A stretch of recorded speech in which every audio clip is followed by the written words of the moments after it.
I conducted a traffic stop there at the post office on South Broadway, the Azalea Post Office. It's pretty much finished up. I noticed a lady approaching me from my left, or from the front of the post office. But she stated that a lady had collapsed there in the front of the post office by her vehicle. I did look over in that direction, noticed there were several people standing around. When I walked over there, I noticed there's a lady laying on her back next to a white four-wheel car, and she didn't look very good. So there was another male that was kneeled down next to her. That was he had his hand up on her neck, feeling for a pulse, and I remember him telling me that she didn't have a pulse that he could feel. I got down, kind of took over his position next to her left side, checked for a pulse. First in her arm, no pulse in her arm. Then at her neck, checked there as well. Still no pulse. There's no sign of anything. I did a couple sternum rubs. We do that for some individuals that may be passed out. It's a real tender spot there on the chest, the sternum, to see if I could bring her around. She was gasping for air. I'm not, like I said, I was still reluctant that there may still be a pulse there that I just couldn't feel. Of course, my heart was beating too, so I didn't want to get them mixed up. Anyway, once it was, I made the decision, compressions need to be started.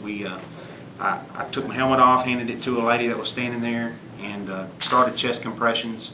Of course, during this time, I'd already notified on my way over there that dispatch that we needed EMS to run code, that the individual had been reported to be passed out.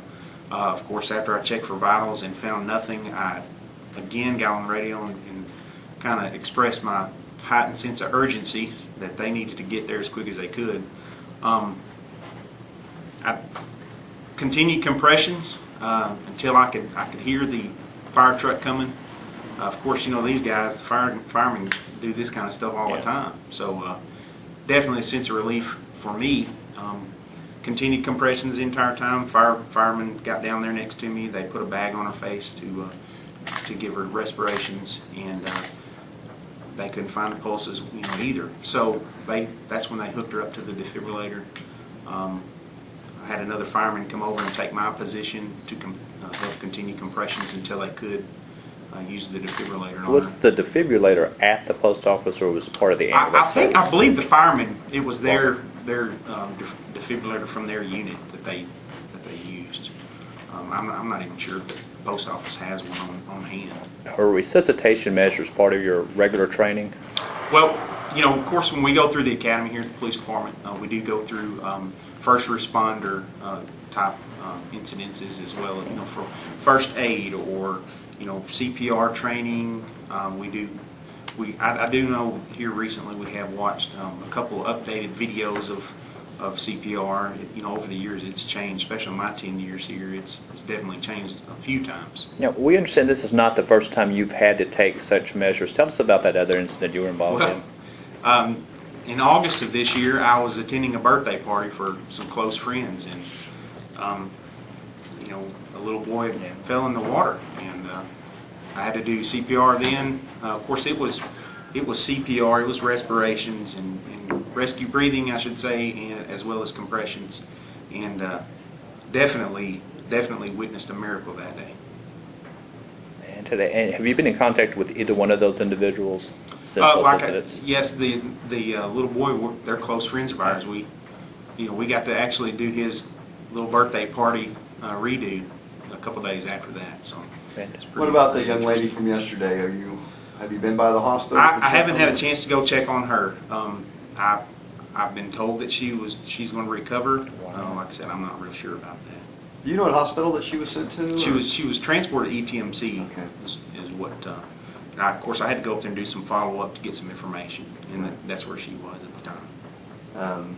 How does this make you feel? I mean, this is right here at Christmas. You've already, of course, had this, happen to you earlier in the year, but right here at Christmas, you're just happen to be in the right spot, basically at the right time. How's that? You're right. I mean, it really is. It's interesting to be able to experience a one-time saving a life like this, but be able to have a chance to be involved in possibly another life-saving incident is pretty overwhelming, especially, you know, it's been, I was telling my wife, it's been 9 years I've been at this police department and had nothing happen. And, you know, here I am starting my 10th year, and it's been twice in 1 year that this has happened.